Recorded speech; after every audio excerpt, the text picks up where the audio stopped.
The most recent Independent National Electoral Commission voter registration data suggests that the youth have a historic role to play in the forthcoming election. Demographic advantage, and if they choose, can decide the outcome of the election in any way they deem favorable to Nigeria.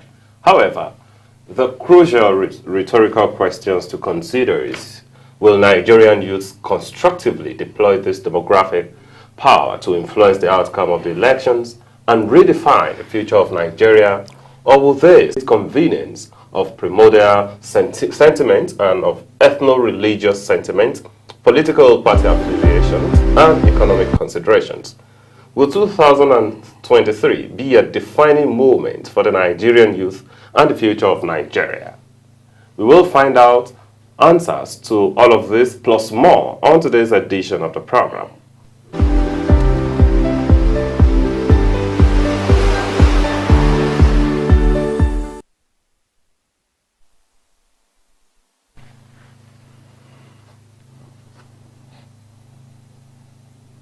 Joining me to discuss how rising youth interest and population will impact on the outcome of 2023 elections for the APC is APC's youngest presidential aspirant in the 2022-23 political season and current Deputy National Youth Coordinator, APC Presidential Campaign Council, Dr. Nicholas Felix. It's good to have you join me, Dr. Thank you for having me. Good to be here. Yes, it's such a privilege. You know, I was going to add pastor to that, but I think for the purpose of this, we should keep this conversation going, even though your pastoral part will still come up later in the conversation. So let's begin. The statistics are there, very instructive, very encouraging, especially where we talk about youth participation. It has always been a call. It has been something that everybody's been mobilizing for. The youth needs to participate. I remember 2 years ago, 3 years ago, we kept talking about the importance of youth participation. And by and large, we see so far that 75.3% of people who are going to be voting in the 2023 elections, that has about 95,515,000 people participating in that election, are youths, especially between the ages of 18 to 49. Broken down, we have a 37% between the ages of 18 and 25. Then we have from 25 to 49 and thereabouts, who now fall between about 34%. Put together, you have 75+%. This is very encouraging, I must say. And I'd like to begin by asking you, because you were in the presidential race, and honestly, I must tell you that when I saw you on that list, I was excited.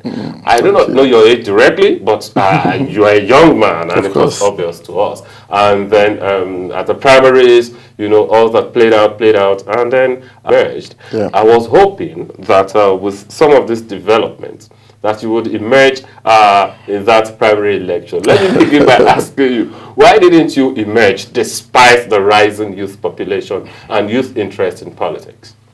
You know, once again, thank you for having me, and Happy New Year to you all that are watching. Of course, you know, delegate 1,271 delegates deemed it fit to elect Asiwaju Bola Ahmed Tinubu. And as a Democrat, we must, you know, adhere and follow suit to democracy.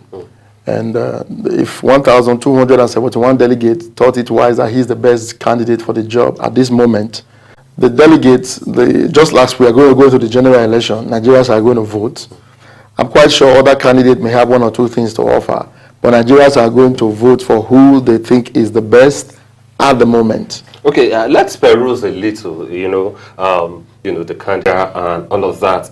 And we are talking about rising youth population elections at the primaries, and talk to delegates. But I'd like to know this rising population, this interest that we see, especially through the continual voter registration exercise that started last year, July, and just recently, saw a lot of people interested, energized, they just want to participate. And you see, even with the PVC collection, 600,000 in Lagos State alone within the space of a few weeks. I think it's quite encouraging. Yep.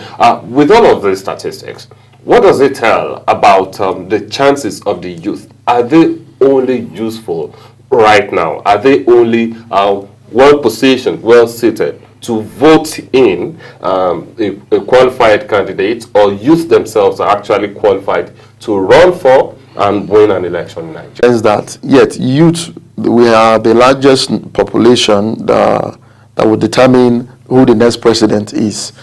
By the statistic you just gave from INEC, over 75% of those who are going to be voting are youth, but which is over 95 million. At the end of the day, when you look at the last election, about 28 million thereabouts came out to vote, out of over how many 70 million people that registered. So it's not enough to be registered to vote. It's one thing for you to come out on that day.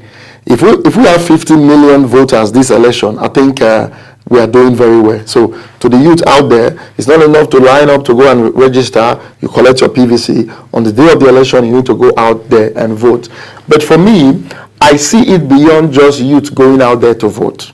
We've always come out to vote, no matter how small the number may be. Youth are always very effective when it comes. Youth are always being used, sometimes even negatively, when it comes to an election.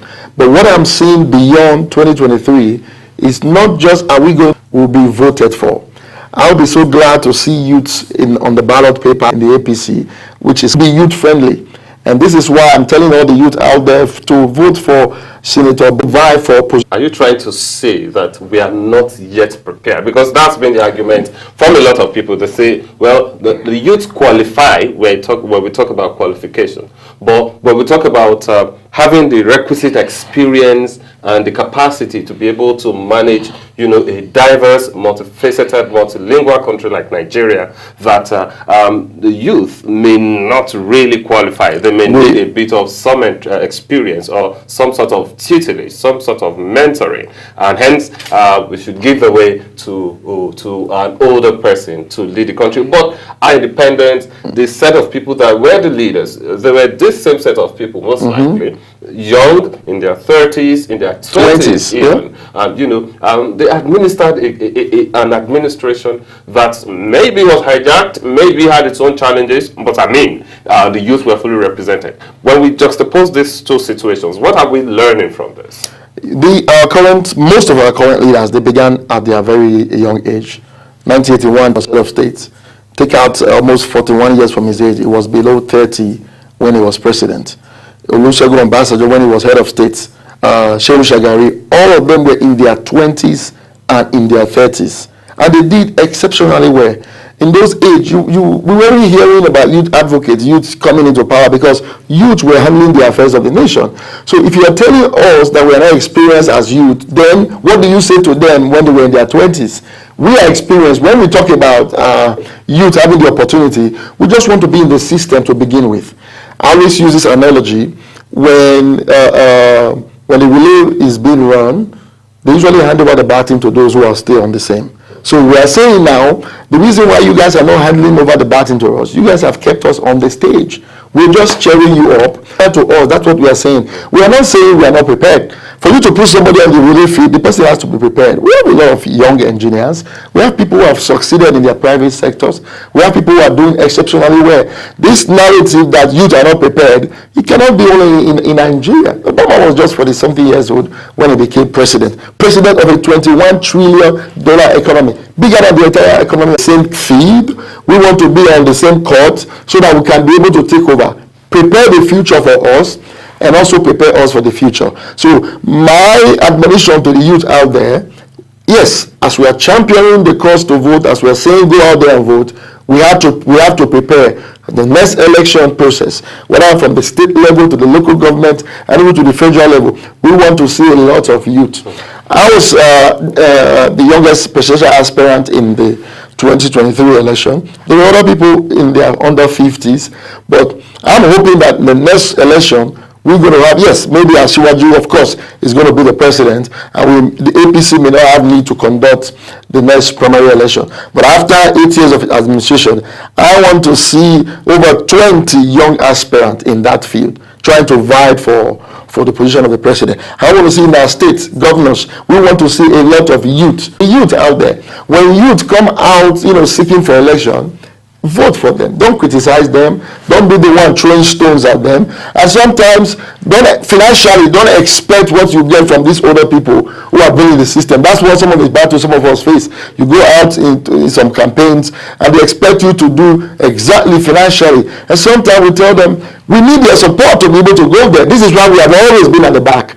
You want us to do exactly what these people are doing, who have been in office for so long. And for us, the little we're trying to, flood the space. So the youth, we need your support as we go out there, to run for office at every level. Yeah, absolutely. I quite agree with that, and I'm sure a lot of Nigerians do. But I'd like us to be a little bit more clear. All right, we are talking about this challenge. I'd like you to speak to, what are the major challenges? Because, whenever the blame game about youth participation is on, it's always between us and them. Yeah. They don't want us, and then we want to get in.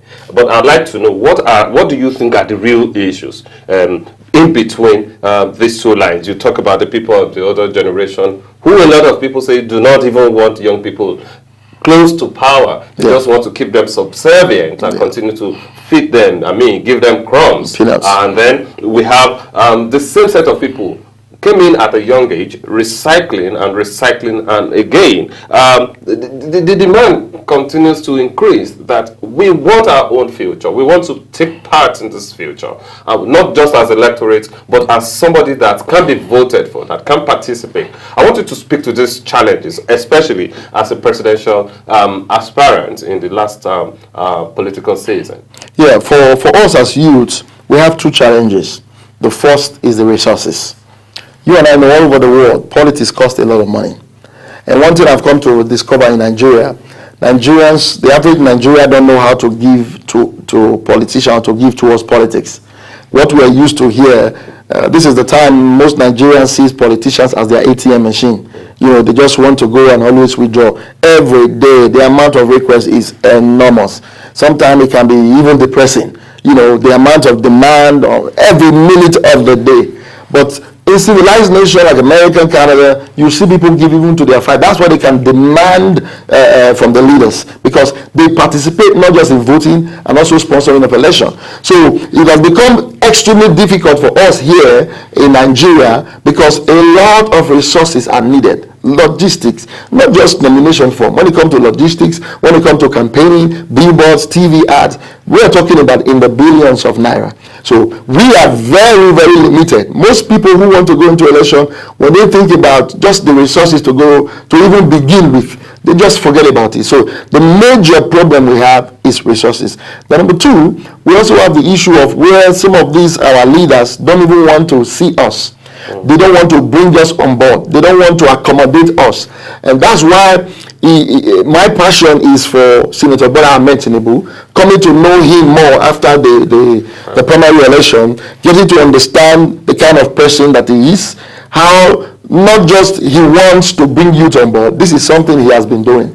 You look at his track record, he has always accommodated youth. The current governor of Lagos State was just 50-something years old when he became governor. Most people will not accommodate that. You look at all his track record, he is one man who has always accommodated the youth. So we are saying now to ourselves, if he did this just as Lagos State governor, even while he has left office, he keep empowering the youth politically to get into office. Imagine when he becomes the president of Nigeria. Now, the tent now is wide for him. He'll be able to have more impact in the north, in the northwest, in the southeast, the south-south, nationwide. So we need somebody like him who will be able to draw us in. Look at the manifesto. Well, if you go to page, I think 68 thereabout, talking about the youth empowerment and women empowerment, he already categorically outlined 3 cabinet positions for youth under 30. We've never heard of that before. 6 more positions for youth under 50. That's a total of 9 cabinet positions. And he's going to give an executive order for 20% of appointment to MDAs. That's already great to start with. So when you think about this, imagine having youth. 9%, 9 already in the cabinet at the federal level. Let's replicate that to the state level. Let's replicate that at the local level. Now youth are coming on board. And for us youths, when we have this opportunity, when this privilege opportunity is given to us, it is now time for us to amplify it. It is now time for us as youth to give room to other youths. Let's grab, it's not going to happen overnight. Let's gradually flood the political space. And to every youth out there, when you have the opportunity to serve, you must make sure you serve. You cannot be worse than what we are kicking against. You cannot go there and become corrupt, stealing the public funds. You have to do exactly what you are appointed to do, to serve the people, to serve your constituent, the youth. You must make sure you do the right thing so that when we are advocating for youth, you will not become a negative example. Absolutely. Well, thank you for those submissions. We'll go on a quick break right now. All right, let's go on this quick break, and when we return, we'll delve further into this discussion. Stay with us. We'll be right back.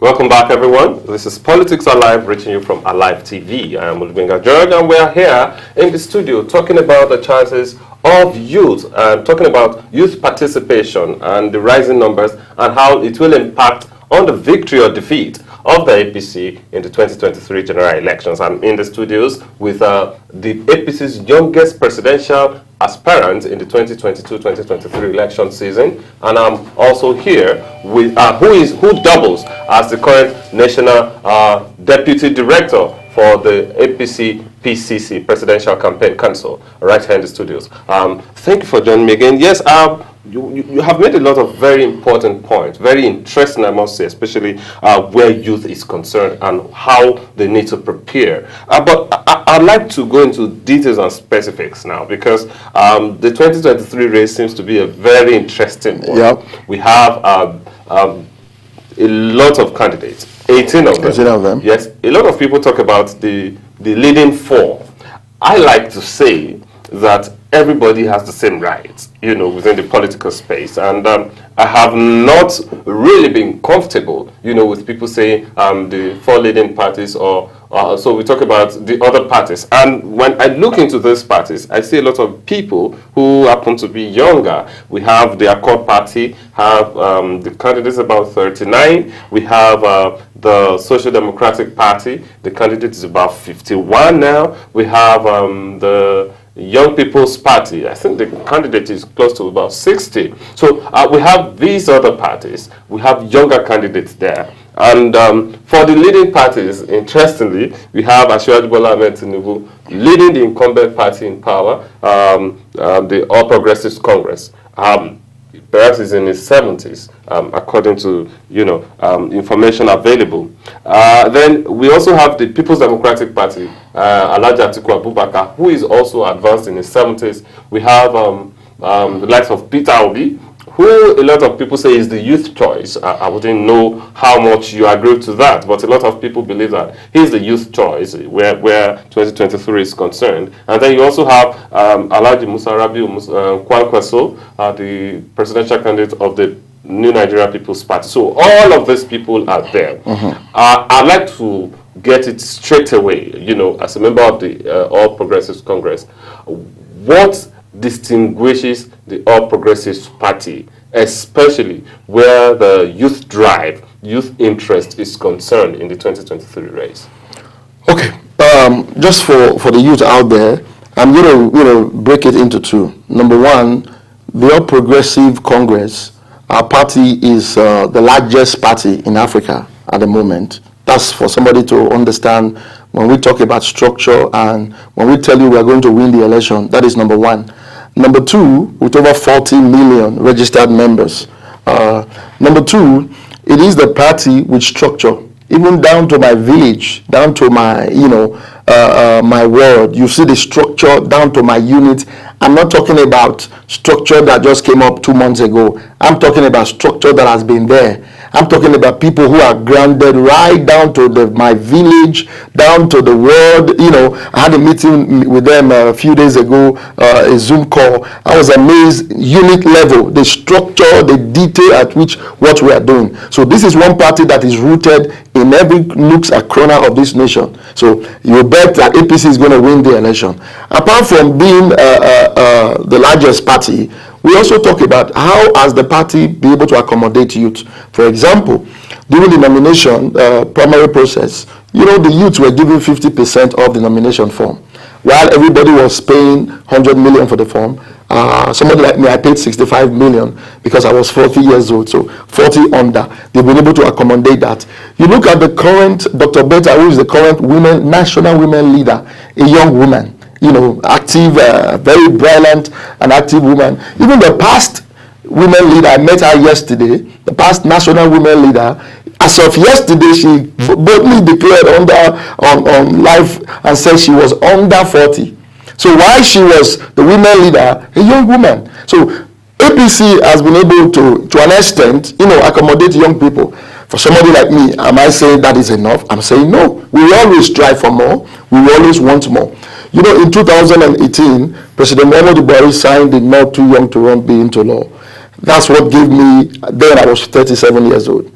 That was why I was able to contest for president in 2019. And I came 10th position in the general election. If he had not signed that bill, I wouldn't have been able to run for president in 2019. And if you look at the amount of presidential candidates we had in 2019, there were a lot of them. And many of them were youth in those parties, in those younger parties. And that's why I don't speak against those young parties. No matter how small you may think they are, there are some people who are, you know, that is their beginning step. That's their beginning process into politics. So we must encourage them, because if I was discouraged then, I'm not sure I'll be sitting here. So APC as a party, we are accommodating youth. But now let's go back to the candidate of the party. Because like I always say, it's not just enough for the party. You also have to look at the person. The party may be accommodating, but the president who becomes the head and the leader of the party, if he's not accommodating to youth, then there's going to be clash. Senator Bola Ahmed Tinubu is one man. Nobody denies or argue this track record. That's one thing that gives me confidence. Anytime we are talking about his track record in Lagos, what he has done, how he accommodates youth, the opposition parties don't speak against that. Apparently, they only focus on his age and his health. But when it comes to the track record, it's obvious. People see it. It's undeniable. How over the years is the only one on the ballot who you can count the number of people who in the past, presently, he has empowered. Even after leaving office, he has encouraged. Let me ask you, how many ex-governors today in this nation can boldly tell me, this person today is a minister because I helped him, I did everything possible, campaigned for him, supported him financially, recommended him to be this. This person is a governor because I did it. How many ex-governors do you see today who can boldly declare that they have done this? For me, that track record is enough. Don't tell me what you want to do. You know politics. Politicians all over the world come to tell us what we want to hear. They tell us all, they throw this statistic around, throw these promises all over the place. Now we are saying the other candidates, whether the leading candidates, who now you mentioned Peter Obi, a great guy, know him personally, wonderful guy. But the point is, how many people can you point to us? How many youths, let's focus on youth. How many young people can you tell me were in your administration? Let's look at the former vice president. How many youth as the vice president were in your administration? Now you've left office. The good thing about the three of them, they've left office for the past more than 10 years. Obi has left office since, Asiwaju has left office, the vice president has left office. How many of them, these past years, when they were not in office, continue?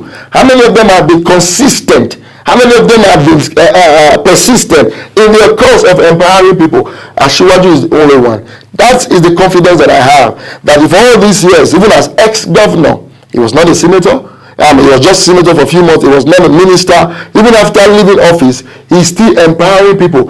There are many people, even in PDP, who behind they are saying it, I became a governor because Asiwaju helped me. Some of them were in APC before they left for PDP. I became a minister because Asiwaju helped me. This is the track record somebody like me is banking on. That I'm not only believing that this man is going to do what he has said in his manifesto, I'm believing him because this is what he has been doing. I will be surprised if he do otherwise. It will be the surprise of the century. But we're not seeing that surprise coming, because if he was consistent, even while he was not seeking for any re-election, 5 years ago he wasn't seeking for any re-election, 10 years ago he wasn't seeking for any re-election, even if he can do this, even while he was not seeking for office, I think this has become a part of him. The others who are promising all this now, we don't want to listen to what they have to say, because it's, like I say, talk is cheap. You are telling us now what you're going to do because you want the youth to vote for you. Well, I'm saying to the youth, let's wake up. We cannot be used this time around. Well, you don't want to listen, but I guess a whole lot of the Nigerians want to listen to them. And this is from the background that Asiwaju Bola Ahmed Tinubu is running. Of course, his track record is not in doubt by any means, but he's running under the All Progressives Congress, the party that produced President Muhammadu Buhari.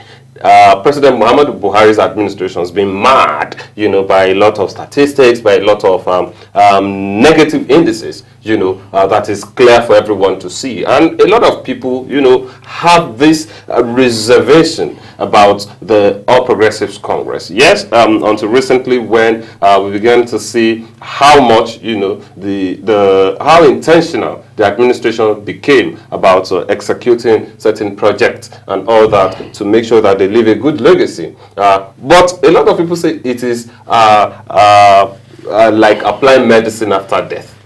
That's what has happened in the past 7+ years in Nigeria. Is something that has taken us sometime maybe 20 or 30 or 40 years back that we can't recover from. When you look at it from the angle of security, you look at how much divided the country has become. I mean, there are quite a lot of issues around the Buhari administration.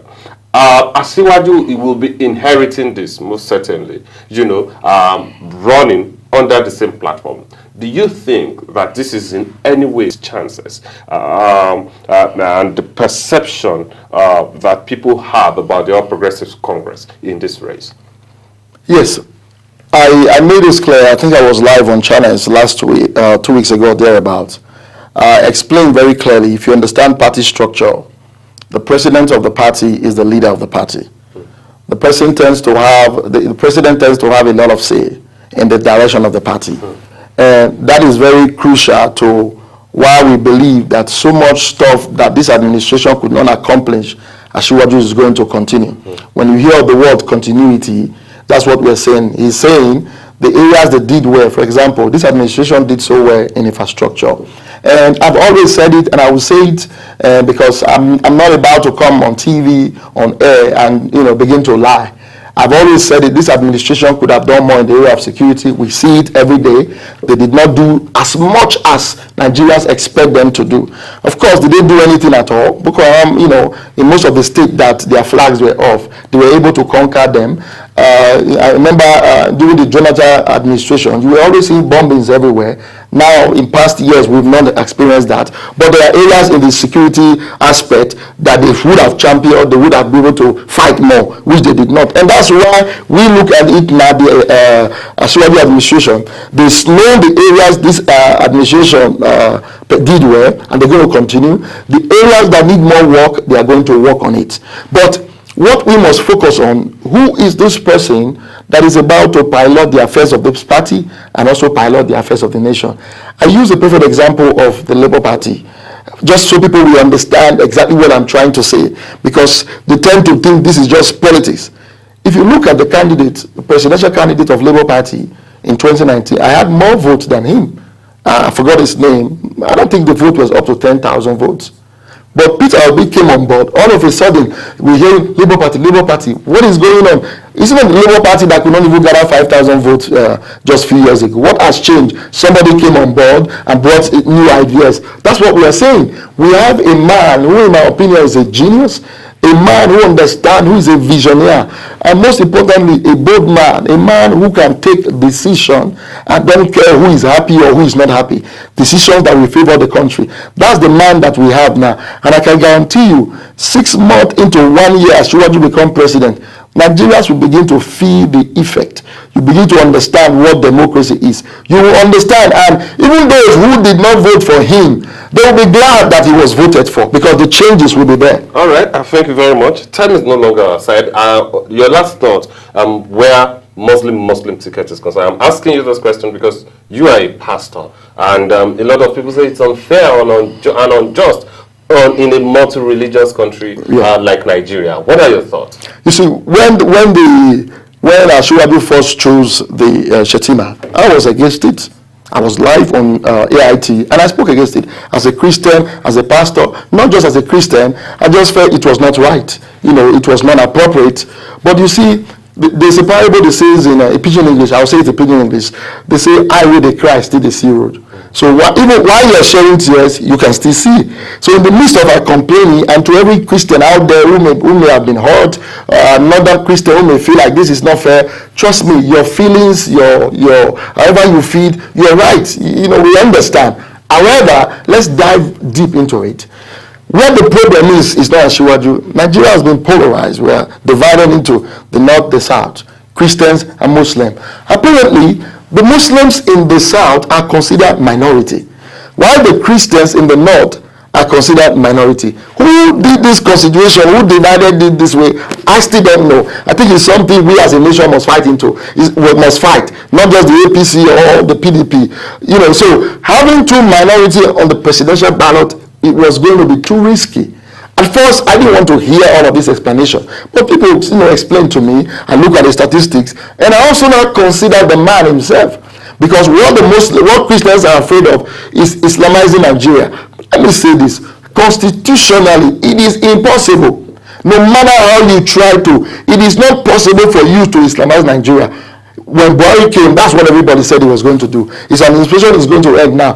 He has not, I don't know how many people Buhari has Islamized thus far. More or less talking about a man like Ashiwaju, whose wife is a Christian. I didn't know his wife was a Christian. I didn't even want to care to know. But when I got to know that his wife is a Christian, some of his children are Christians, and they are Muslim. Now, his wife is also a pastor. And I said to myself, when did his wife become a Christian? Is it last year because he knew he was going to run for office, because he already planned that he's going to have a vice presidential candidate as a Muslim? Is it why he forced the wife? The wife has been a Christian for a long time. So which means this man is not somebody religiously who you will say is going to turn the country into... The governor of Lagos State, who is he? Is it not him that empowered him, that supported him, that campaigned for him? Let's look at the people around him. How many Muslims, how many Christians? If you go right at Ashwaju, you will see Christians. You will see pastors. You will see Muslims. You see those who don't even believe in any religion. When it comes to politics with Ashwaju, where you are is not the point. Who you are as your religion does not matter. I've sat with him. I've discussed with him. Whether you're a pastor, you're a Christian, what matters to Ashwaju? Do you have the intellect? Are you capable? Do you have the ability to deliver, to serve if you are appointed? That's what matters to him. I think that's what we know as Christians. But lastly, let me also say this. If you say because Shiwaju has chosen his VP as who is a Muslim, let's all leave APC. At what point are we going to make... APC is not a Muslim. We have more Christian governors in APC than Muslim. So the APC is not a Muslim party. It's a party that comprises of both Christians and Muslims. So people like us are not about to leave APC or don't support our candidate because he chose Shetima. Don't forget, the day of the primary election, the delegate voted for Ashiwaju. Don't forget that the delegate chose Ashiwaju, and Ashiwaju is going to be the president. And I'm sure he has a great vice president that's going to join hands with him to make sure Nigeria is savage and the bleeding in this nation stopped. All right, thank you very much. I wish we could do more, but we have to wrap it up here because of our time. But I'll definitely get you here on this set again to talk more about Nigeria's politics and the youth, where the youth is concerned. Thank you so much for your time today. Thank you for having me. All right, I've been speaking with presidential aspirant of the All Progressives Congress in the 2022 presidential race leading to the 2023 elections, and of course the National Deputy Director of Youth Mobilization for the Presidential Campaign Council of the APC Tinubu Shetima presidency. Thank you so much for joining us on today's edition. I'll come your way again with more interesting subjects. Till then, keep watching our live TV. I am Olubenga George.